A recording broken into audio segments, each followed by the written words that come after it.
Since I moved into this house, the attic has always had something sinister about it. It wasn't the kind of place I visited often. The retractable ladder that led to the upper floor looked fragile, and the creaking sound it made when pulled down from the ceiling seemed like a lament echoing throughout the house.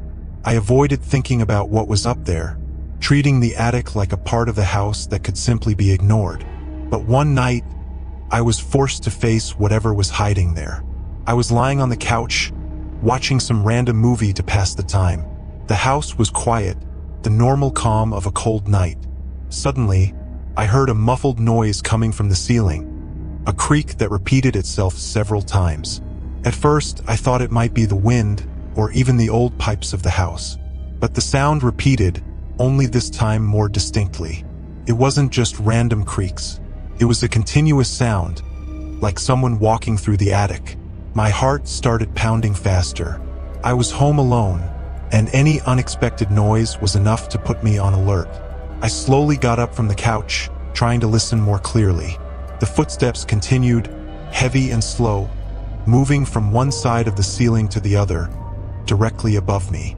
Each step made the attic floor creak, and there was no doubt that whatever was up there was moving deliberately, as if it knew exactly where to step. I swallowed hard and grabbed my phone. I dialed the police's number but hesitated before pressing the call button.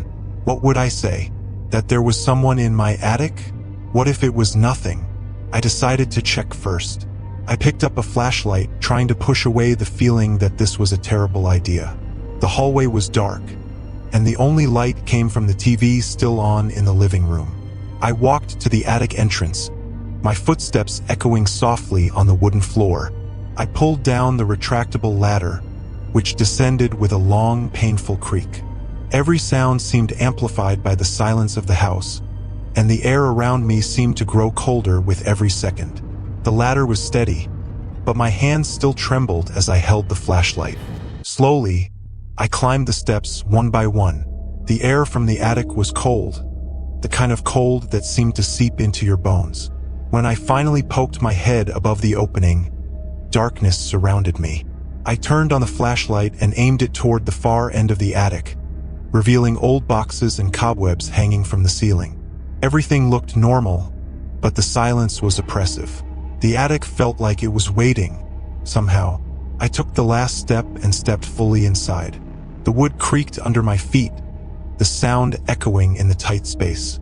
I swept the flashlight beam from side to side, trying to find any sign that someone had been there. That's when I saw the footprints. In the dust covering the attic floor, there were clear footprints. They were large and looked recent, as if someone had walked there moments before. My heart felt like it was about to leap out of my throat as I followed the trail with the flashlight. The footprints led from the center of the attic to the far corner, where the light seemed not to reach. There was something deeply wrong about that trail. The footprints seemed to vanish into a dark spot, leading nowhere, just fading into nothing. I felt a shiver run down my spine, and at that moment, I heard something that made my blood run cold. A soft sound, coming from the dark corner. It was breathing slow, deep, as if someone were trying not to be heard. My hands started trembling, and the flashlight beam danced across the attic walls as I tried to find the source of the sound. "Who's there?" My voice came out shaky, barely a whisper, but there was no response. Only silence and the breathing, which now seemed closer.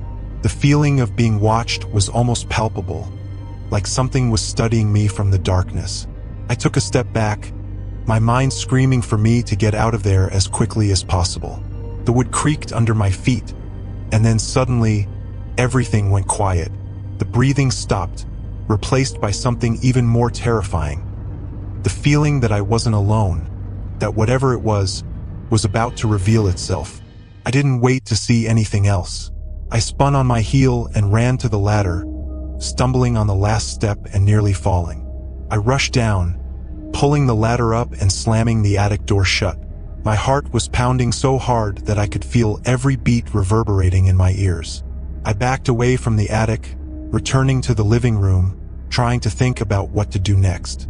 I sat on the couch, my hands still trembling, staring at the ceiling, waiting to hear something again. But the silence persisted, oppressive, as if the whole attic were holding its breath. Couldn't sleep that night. Every little noise, every creak of the house, seemed to bring back that feeling of being watched, like something was waiting for the right moment to move. The next day, I decided I couldn't ignore what had happened. I invited a friend over to help me check the attic again, this time in broad daylight. We climbed up together, each holding a flashlight, and when we got up there, everything was just as it had been before, except for the footprints. They were gone. The dust seemed untouched, with no sign that anyone had walked there. My friend tried to reassure me, saying I must have imagined everything, that it was probably just the wind or an animal. But I knew it wasn't that. I had heard the footsteps, seen the footprints, and felt the presence of something in the dark. Since then, I avoid the attic at all costs. The door remains shut, and I refuse to pull down the ladder again. Sometimes, during the night, I can still hear those same footsteps, moving slowly, as if something is walking in the attic, waiting for me. I don't know what's up there, and I have no intention of finding out. All I know is that since that night, the feeling of being watched has never left me. Whatever it is, it's waiting, and I'm sure it's not going anywhere anytime soon. The attic has ceased to be just a part of the house and has become a constant reminder of what I saw, or almost saw, and the fear that still haunts me night after night.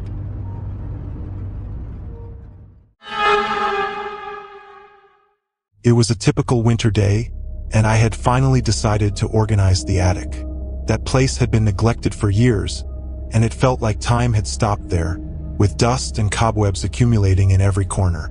I climbed the retractable ladder, feeling the cold, stagnant air of the attic touch my skin, as if I were entering a place the world had forgotten.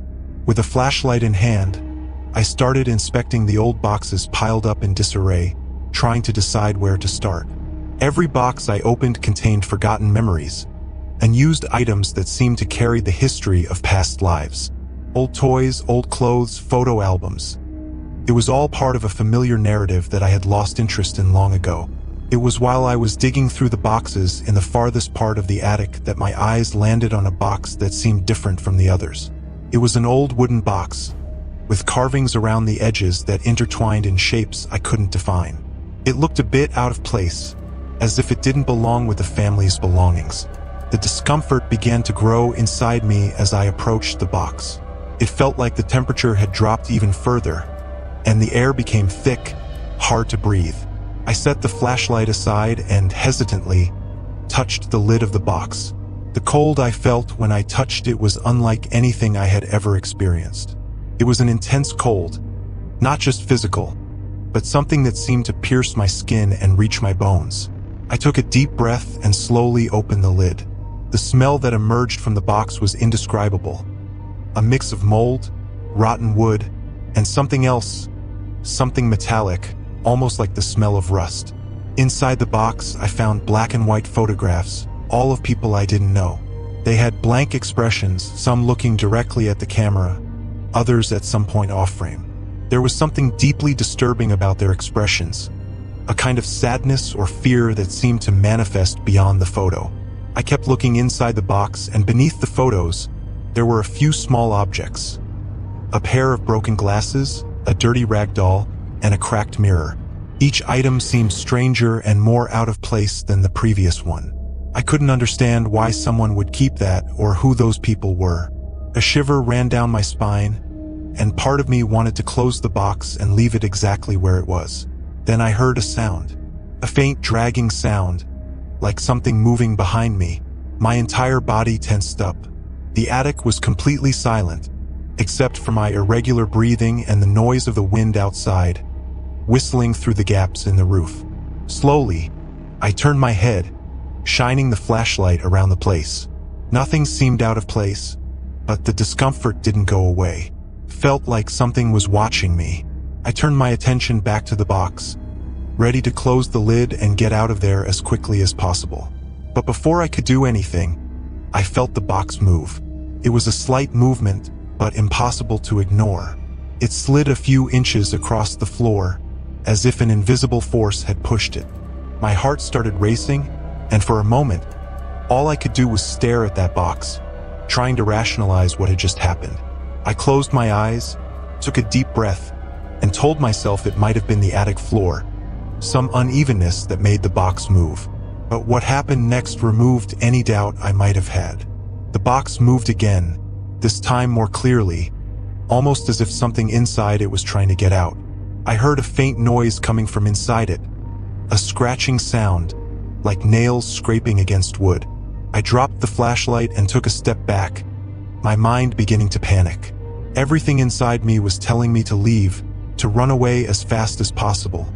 But my feet seemed glued to the floor. The box kept moving, now in small jerks, slowly dragging itself away from me. The scratching sound grew louder, and a chill ran through my entire body. The only thing I could think was that this wasn't normal. It wasn't just a coincidence or a trick of my mind. Something was inside that box, and whatever it was, it didn't want to stay trapped. Finally, I regained control of my muscles and turned, running towards the ladder. I rushed down, almost tripping over the steps, and slammed the attic door shut, locking it with the rusty latch. My heart was beating so fast I could feel the blood pounding in my temples. I stood still for a few seconds, trying to hear any sound coming from the attic, but the silence was absolute. I picked up the flashlight, which had fallen on the floor during my escape, and turned off the lights. I knew I wouldn't be able to sleep that night. The feeling that something was up there, something I couldn't explain, kept me in a constant state of alert. Every little noise in the house, the creaking of the wood, the wind against the windows, seemed to amplify, becoming a reminder of what had happened. I didn't know if it was real, if my mind was playing tricks on me, or if there really was something in that attic that shouldn't be there. The next day, I tried to act as if nothing had happened, but the attic was still there, challenging me. It was as if the presence of that place was seeping into every room of the house, making it impossible to ignore. I invited a friend over to my house. He was a skeptic, and I thought maybe he could help me understand what was happening, or at least give me the courage to go back up. We went up together, each of us holding a flashlight. The retractable ladder creaked as before, and when we reached the top, everything looked the same except for the box. It was now on the other side of the attic, turned over, as if it had been thrown or pushed. My friend laughed, saying it was probably rats or some animal that had moved the box. But something in me knew it wasn't that. The attic was cold, the kind of cold that seemed to pull the warmth from your body, and the air was so heavy it was hard to breathe. My friend approached the box, and before I could say anything, he opened the lid. The photos were still there, along with the other strange items, but there was something more. A small piece of paper that hadn't been there before. My friend picked up the paper, and written on it was a phrase in almost illegible handwriting. "You shouldn't have opened it." The expression on his face changed, the laughter disappearing as he looked at me. Neither of us knew what to do. We decided to go down from the attic and close the door, this time putting a lock on the latch. I haven't been up there since, and the box remains locked in the dark, where I hope it stays forever. I still hear sounds coming from the attic from time to time. Small scratches, something moving slowly. I pretend I don't hear it, pretend there's nothing there, but I know it isn't true. That box, whatever it is, holds something that doesn't belong to this world, something that should never have been disturbed. And to this day, I live with the certainty that somehow whatever is in that box is still waiting for me, waiting for the right moment to be released again.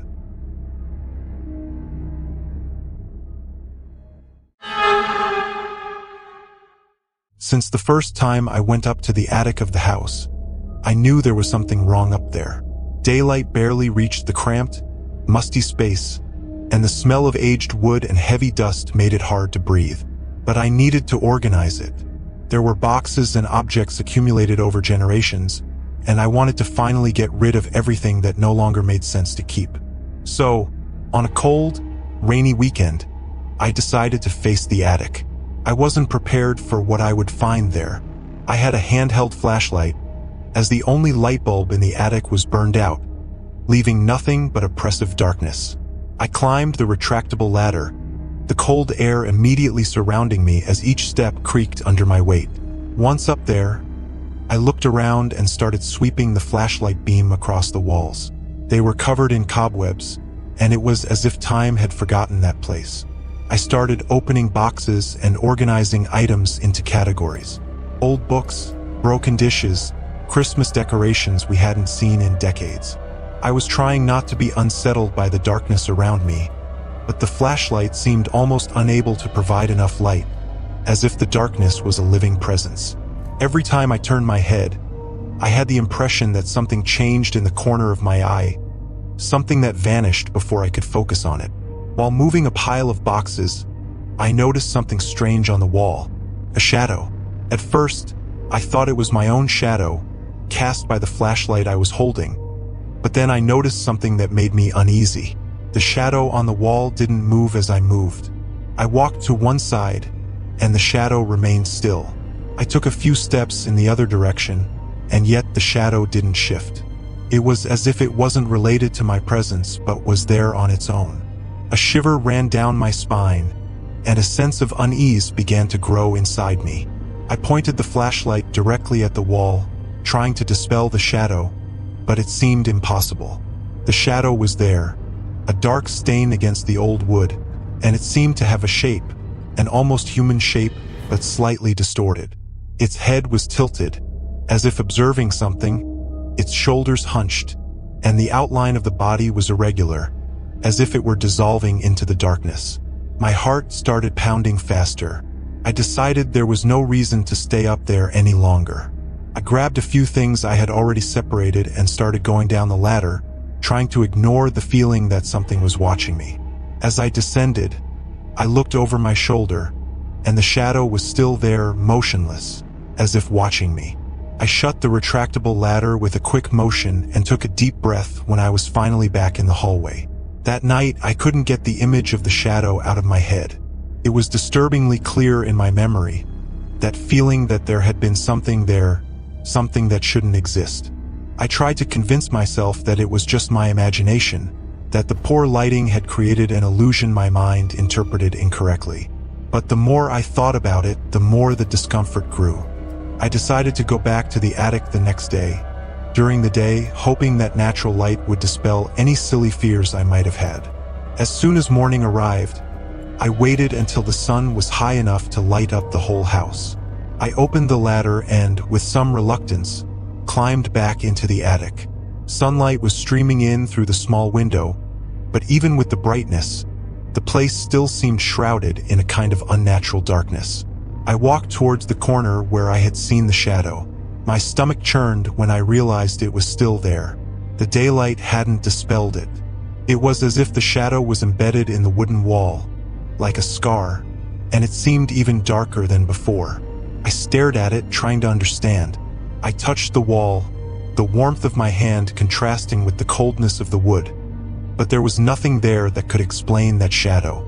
Then I noticed something terrifying. The shadow seemed to have moved, just slightly. Now, its head was slightly turned towards me, as if it were aware of my presence. I immediately pulled my hand away and took a few steps back. Fear began to take hold of me in a way I could no longer ignore. It was as if I were facing something alive, something that didn't belong in my world. I quickly climbed down from the attic, slamming the door shut and locking it tightly. I stood in the hallway for a few moments, my heart racing, trying to convince myself that it was all just a coincidence, a trick of the light. But deep down, I knew it wasn't. The shadow was moving. Something was there, something that shouldn't be. That night, I heard noises coming from the attic.